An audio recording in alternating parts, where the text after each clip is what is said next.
നമസ്കാരം. ജീവിത പ്രശ്നങ്ങൾ നേരിടുന്നവരും ക്ഷേത്രത്തിൽ പോകാൻ കഴിയാത്തവരും മറ്റ് മതസ്ഥരായിട്ടുള്ളവരും പേരും നാളും ഞങ്ങളുടെ കമൻറ്റ് ബോക്സിൽ രേഖപ്പെടുത്തിയാൽ ഞങ്ങളുടെ പ്രാർത്ഥനാ വേളയിൽ അതുകൂടി ഉൾപ്പെടുത്തുന്നതായിരിക്കും. അതുപോലെ തന്നെ ജാതക പരിശോധന ആവശ്യമായവർ താഴെ കാണുന്ന വാട്സാപ്പ് നമ്പറിൽ മെസ്സേജായി അയയ്ക്കുക, നേരിട്ട് വിളിക്കാതെ ഇരിക്കുക. ജാതക പരിശോധന നടത്തി ഭാഗ്യദായകമായ യന്ത്രങ്ങൾ നിർദ്ദേശിക്കുന്നു. ഭാഗ്യത്തിനും നേട്ടങ്ങൾക്കുമായി സുദർശന യന്ത്രം, ധനത്തിനും സമൃദ്ധിക്കുമായി ധനലക്ഷ്മി യന്ത്രം, വശ്യത്തിനായി ബാണേശി, അതുപോലെ തന്നെ ഗ്രഹസ്ഥാനങ്ങളുടെ ദോഷത്തെ പരിഹരിക്കുന്നതിനായിട്ട് നവഗ്രഹ യന്ത്രം, കുജരാഹുകേതു ദോഷങ്ങൾക്കായുള്ള യന്ത്രങ്ങളും തയ്യാർ ചെയ്തു നൽകുന്നു. യന്ത്രങ്ങൾ ആവശ്യമായുള്ളവർ ഞങ്ങളുടെ ചാനലുമായി ബന്ധപ്പെടുക.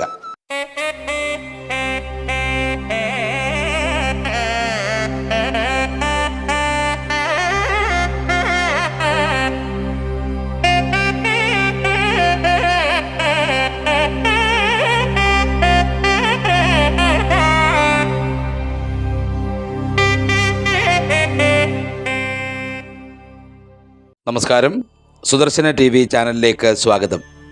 2026 കർക്കിടക അമാവാസി ജ്യോതിഷത്തിലെ ഉയർച്ചയും ദോഷഫലങ്ങളും അനുഭവപ്പെടുന്ന നക്ഷത്രങ്ങളെക്കുറിച്ചും ഗ്രഹദോഷ പരിഹാരങ്ങളെക്കുറിച്ചുമുള്ള ഫലങ്ങളാണ് പറയുന്നത്.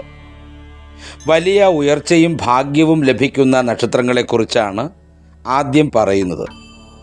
കർക്കിടകക്കൂറിലെ പുണർദം കാൽ, പൂയം, ആയില്യം നക്ഷത്രങ്ങൾക്ക് കർക്കിടക രാശിയിൽ ഈ സമയത്ത് വ്യാഴത്തിൻ്റെ ഉച്ചസ്ഥിതിയും ചന്ദ്രൻ്റെ സ്വന്തം ക്ഷേത്ര സാന്നിധ്യവും മൂലം ശക്തമായ ഹംസയോഗവും ഗുരുചന്ദ്രയോഗവും രൂപപ്പെടുന്നു. ഇത് ഈ നക്ഷത്ര ജാതർക്ക് വ്യക്തിപരമായ പ്രതിഭയും ആകർഷകത്വവും വർദ്ധിപ്പിക്കും എന്നുള്ളതാണ്. അതുപോലെ തന്നെ പുണർദം കാൽ, പൂയം, ആയില്യം നക്ഷത്ര ജാതർക്ക് തൊഴിൽ രംഗത്ത് അപ്രതീക്ഷിതമായ പ്രമോഷനുള്ള സാധ്യത ഉണ്ട്. വലിയ സാമ്പത്തിക ലാഭം വന്നുചേരും. നീണ്ട നാളത്തെ തടസ്സങ്ങൾ മാറി കാര്യവിജയം ഇവരിലേക്ക് വന്നുചേരും. ഭാഗ്യദായകമായിരിക്കുന്ന അമാവാസി ഫലമാണ് ഇവർക്കുള്ളത്. അടുത്തത് ചാന്ദ്ര നക്ഷത്രങ്ങളായ രോഹിണി, അത്തം, തിരുവോണം നാളുകളെക്കുറിച്ചാണ് പറയുന്നത്. അമാവാസി ദിനത്തിൽ ചന്ദ്രൻ്റെ സ്ഥാനബലം വർദ്ധിക്കുന്നതിനാലും വ്യാഴത്തിൻ്റെ ശുഭദൃഷ്ടി ലഭിക്കുന്നതിനാലും മാനസിക ഊർജവും ഭാഗ്യവും രോഹിണി, അത്തം, തിരുവോണം നാളുകാർക്ക് പ്രകടമായി ഉണ്ടാകും. അതുപോലെ തന്നെ പുതിയ ബിസിനസ് സംരംഭങ്ങൾ വിജയകരമാകുന്നതിന് സഹായകമാകും. കുടുംബത്തിൽ സമാധാനവും ഐശ്വര്യവും ആഗ്രഹിച്ച കാര്യങ്ങളുടെ പൂർത്തീകരണവും കൈവരും. തീർച്ചയായും കർക്കിടക അമാവാസി ജ്യോതിഷ ഫലമായി രോഹിണി, അത്തം, തിരുവോണം നാളുകൾക്ക് ഭാഗ്യദായകമായിരിക്കുന്ന അനുഭവങ്ങളാണ് വന്നു ചേരുന്നത്. അടുത്തത് ചോതി, വിശാഖം, ഉത്രട്ടാതി നക്ഷത്രങ്ങളെക്കുറിച്ചാണ് പറയുന്നത്. ശനി, വ്യാഴഗ്രഹങ്ങളുടെ അനുകൂല മാറ്റങ്ങൾ കാരണം ജന്മശനിയുടെയും രാഹു ദോഷങ്ങളുടെയും തീവ്രത കുറയുന്നു. തീർച്ചയായിട്ടും ചോതി, വിശാഖം, ഉത്രട്ടാതി നക്ഷത്രങ്ങൾക്ക് ഇതുകാരണം കടബാധ്യതകളിൽ നിന്ന് മോചനമുണ്ടാകും. വിദേശ യാത്രയ്ക്കുള്ള യോഗം വന്നുചേരും. സാമ്പത്തിക സ്ഥിരത ഉണ്ടാകും എന്നുള്ളതൊക്കെയാണ് ഇവരിൽ വന്നു ചേരുന്ന ഭാഗ്യം. അടുത്തതായിട്ട് കൂടുതൽ ദോഷഫലങ്ങളും തടസ്സങ്ങളും നേരിടുന്ന നക്ഷത്രങ്ങളെക്കുറിച്ചാണ് പറയുന്നത്. അതായത് ചിങ്ങക്കൂറിലെ മകം, പൂരം, ഉത്രം കാൽ വരുന്ന നക്ഷത്രങ്ങൾക്ക് വ്യയഭാവമായ ചിങ്ങക്കൂറിൻ്റെ 12ാം ഭാവത്തിൽ സൂര്യനും ചന്ദ്രനും ഒന്നിച്ച് ചേരുന്നതാണ്. അതായത് സൂര്യ-ചന്ദ്ര സംയോഗം, അതാണൊരു പ്രധാന ദോഷകാരണമായി എത്തുന്നത്. ഇത് ഊർജക്കുറവിനും അനാവശ്യ ചെലവുകൾക്കും വഴിയൊരുക്കും എന്നുള്ളതാണ്.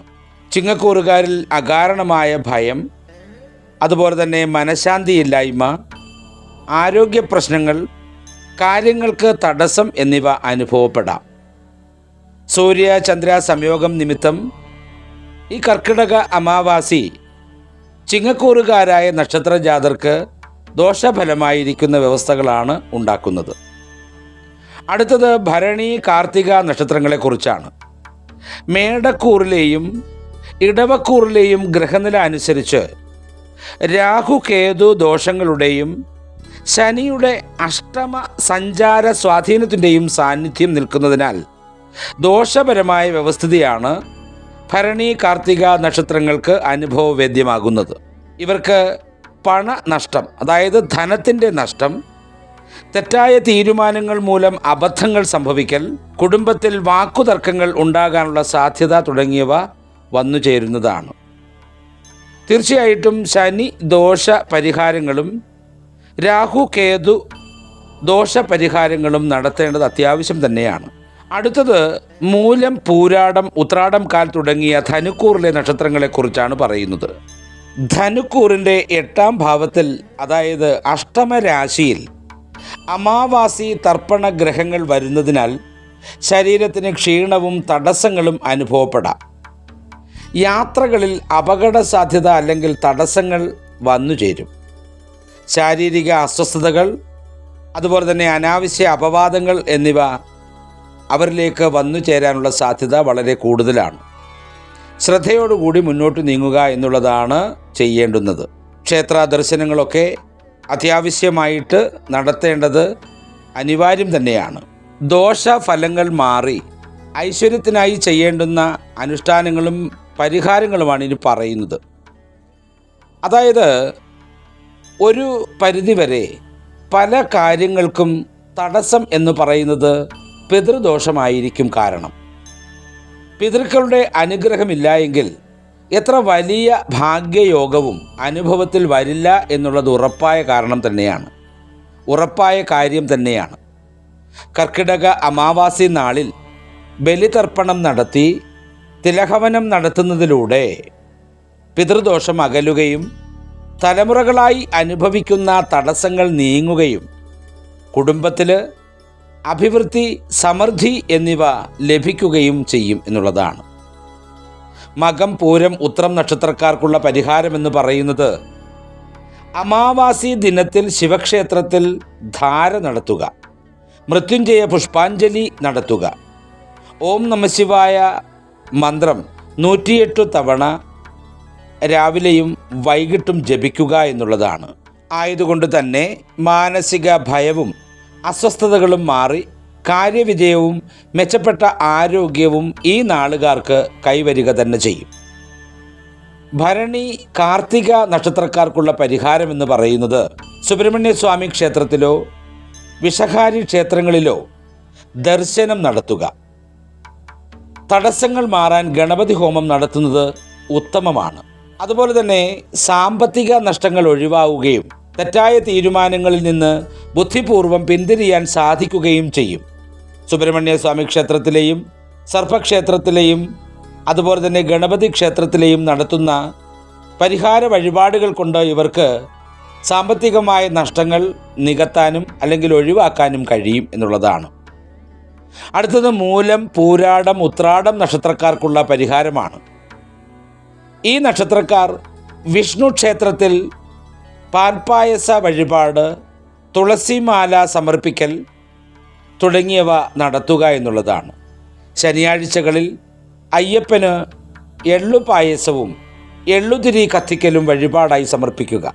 അതുകൊണ്ട് തന്നെ യാത്രാ തടസ്സങ്ങളും ശാരീരിക ബുദ്ധിമുട്ടുകളും മാറി ജീവിതത്തിൽ സുരക്ഷിതത്വം ഉറപ്പായും ലഭിക്കുമെന്നുള്ളതാണ്. എല്ലാവർക്കുമുള്ള പൊതുവായ ലളിതമായ പരിഹാരമാണ് അടുത്തതായി പറയുന്നത്. കർക്കിടക വാവ് ദിനത്തിൽ, അതായത് ഓഗസ്റ്റ് മാസം 12-ന് കർക്കിടക വാവ് ദിനമാണ്. ഈ കർക്കിടക വാവ് ദിനത്തിൽ സാധുക്കൾക്കോ പക്ഷി മൃഗാദികൾക്കോ ആഹാരം നൽകുന്നത് വലിയ ഗ്രഹദോഷ പരിഹാരമാണ്. ഇത് വാതിൽക്കൽ നിൽക്കുന്ന ഭാഗ്യാനുഭവങ്ങളെ പെട്ടെന്ന് നമ്മളിലേക്ക് കൈവരാൻ സഹായിക്കും എന്നുള്ളതാണ്. പിതൃദോഷപരമായിരിക്കുന്ന വ്യവസ്ഥകൾ പരിഹരിക്കപ്പെട്ടാൽ നമ്മുടെ ജീവിതത്തിൽ ധനധാന്യ സമൃദ്ധിയും ശാന്തി സമാധാനങ്ങളും വന്നു ചേരുക തന്നെ ചെയ്യും. അതിനൊരു സംശയവും വേണ്ട. പിതൃബലി കർമ്മത്തിലൂടെ കുടുംബത്തിൽ ഐക്യം, സമാധാനം, സന്തോഷം, സാമ്പത്തിക പുരോഗതി, ജീവിതത്തിൽ നല്ല അവസരങ്ങൾ വന്നുചേരൽ, അതുപോലെ തന്നെ സന്താന ലാഭം, സന്താനങ്ങൾക്ക് ക്ഷേമം, എന്നതിലൂടെയൊക്കെ പിതൃ അനുഗ്രഹ വിധത്തിൽ വന്നു ചേരുക തന്നെ ചെയ്യും. അതുപോലെ തന്നെ പൂർവികരെ സ്മരിക്കുകയും കർമ്മ നിർവഹണം നടത്തുകയും ചെയ്യുന്നതിലൂടെ, അതായത് പൂജാതി കർമ്മ നിർവഹണം ചെയ്യുന്നതിലൂടെയും മനസ്സിൽ ആശ്വാസം, ആത്മസംതൃപ്തി ലഭിക്കൽ തുടങ്ങിയവ ഉണ്ടാകും. പിതൃപൂജകൾ ചെയ്താൽ ധനം, ജോലി, സന്താനം, പൂർണ്ണ പ്രകാശത്തോടെയുള്ള മംഗളകർമ്മങ്ങൾ എന്നിവ കുടുംബത്തിൽ നടക്കും എന്നുള്ളത് മാറ്റമില്ലാത്ത സത്യങ്ങളാണ്. തീർച്ചയായിട്ടും 2026 ഈ കർക്കിടക വാവു ദിനത്തിൽ എല്ലാ പിതൃക്കൾക്കും വേണ്ടി മനസ്സ് അർപ്പിച്ചുകൊണ്ടുള്ള പിതൃപൂജകൾ നടത്തിയാൽ വിഷമകരമായിരിക്കുന്ന ജീവിത സാഹചര്യങ്ങളെല്ലാം തന്നെ മാറിക്കിട്ടുക തന്നെ ചെയ്യും. പല നക്ഷത്രങ്ങൾക്കും പരിശോധനയിലൂടെ നമുക്ക് മനസ്സിലാക്കാൻ കഴിയുന്നത് പിതൃദോഷ വ്യവസ്ഥകൾ നിറഞ്ഞു നിൽക്കുന്നു എന്നുള്ളതാണ്. തീർച്ചയായിട്ടും കർക്കിടക മാസത്തിലെ അമാവാസി ദിനത്തിൽ ചെയ്യുന്ന ഈ വാവ ദിനത്തിൽ ചെയ്യുന്ന കർമ്മങ്ങൾ എല്ലാ പുണ്യങ്ങളും നൽകി ജീവിതത്തെ സമൃദ്ധിദായകമാക്കട്ടെ എന്ന് ഈശ്വരനോട് പ്രാർത്ഥിച്ചുകൊണ്ട് നിർത്തുന്നു. നന്ദി, നമസ്കാരം.